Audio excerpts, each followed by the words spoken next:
Wilson. It's 4.5 years since the British people voted to take back control of their money, their borders, their laws, and their waters, and to leave the European Union.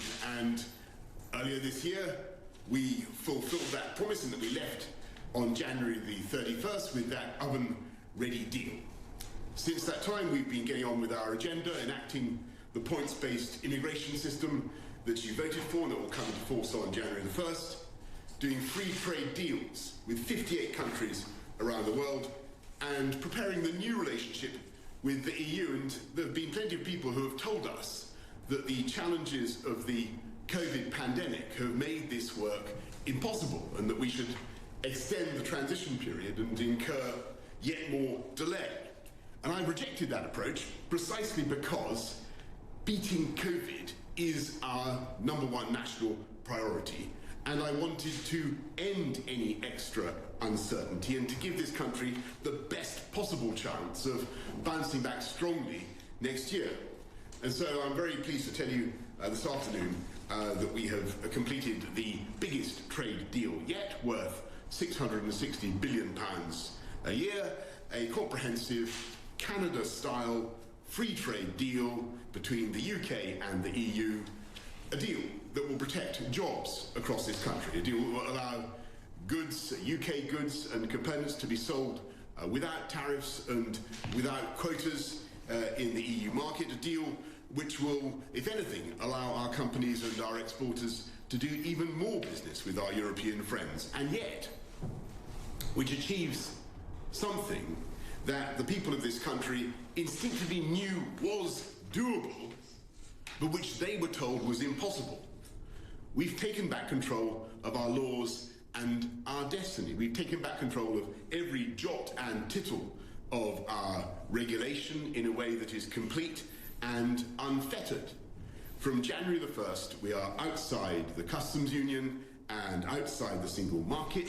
British laws will be made solely by the British Parliament, interpreted by UK judges sitting in UK courts, and the jurisdiction of the European Court of Justice will come to an end.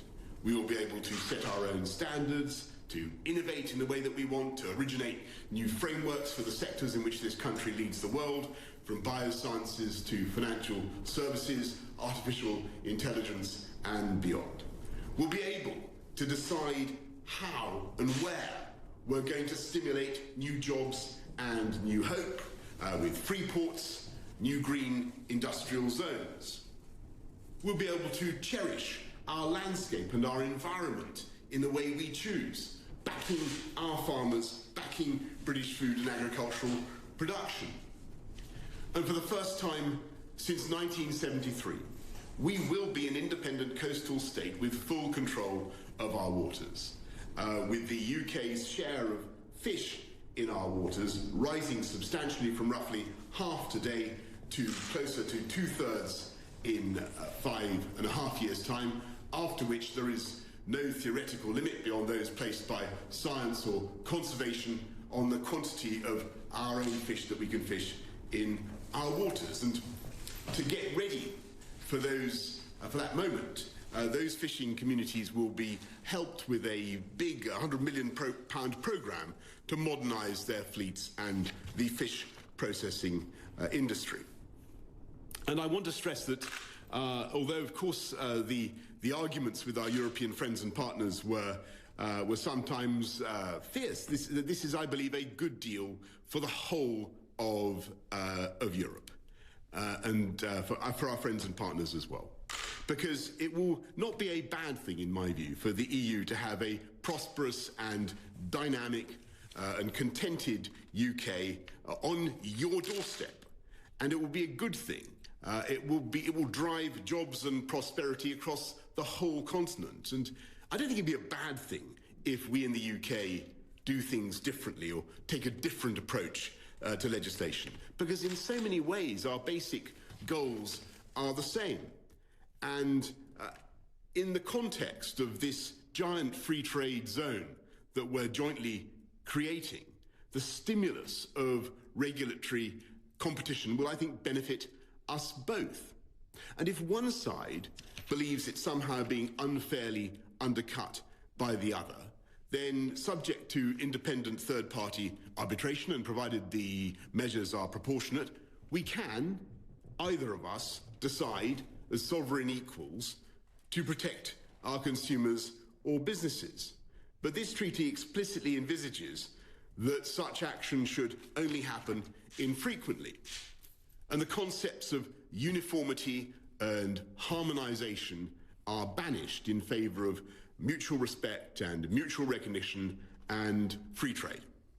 And for squaring that circle, for finding the philosopher's stone that's enabled us to do this, I want to thank President von der Leyen, Ursula von der Leyen of the European Commission, our brilliant negotiators led by Lord Frost and Michel Barnier on the EU side, as Stephanie Risso, as well as Oliver Lewis, Tim Barrow, Lindsay Appleby, many others. Their work will be available for scrutiny, followed by a parliamentary vote, I hope, on December the 30th.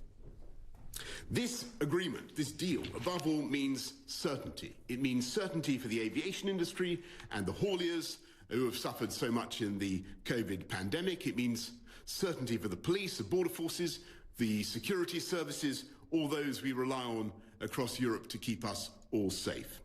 It means certainty for our scientists who will be able to work together and continue to work together on great collective projects, because although we want in the UK to be a science superpower, we also want to be a collaborative science superpower. And above all, it means certainty for business, from financial services to our world-leading manufacturers, our car industry, certainty for all those who are working in high-skilled jobs and in firms and factories across the whole country. Because there will be no palisade of tariffs on January the 1st, and there'll be no non-tariff barriers to trade.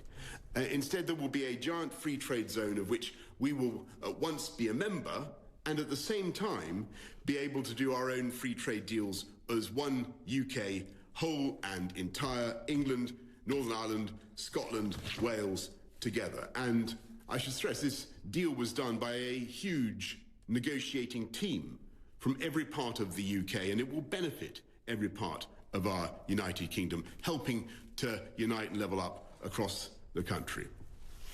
And so I say again, directly to our EU friends and partners, I think this deal means a new stability and a new certainty in what has sometimes been a fractious and difficult relationship. We will be your friend, your ally, your supporter, and indeed, never let it be forgotten, your number one market. Because although we have left the EU, this country will remain culturally, emotionally, historically, strategically, geologically attached to Europe.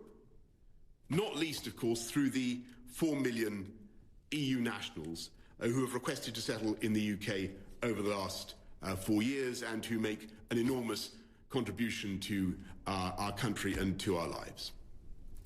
And I say to all of you at home at the end of this toughest of years that our focus in the weeks ahead is, of course, on defeating the pandemic and on beating coronavirus and rebuilding our economy and delivering jobs across the country. And I'm utterly confident that we can and will do it. By today, we've vaccinated almost 800,000 people. And we've also today resolved a question that has bedeviled our politics for decades. And it is up to us all together as a newly and truly independent nation to realise the immensity of this moment and to make the most of it.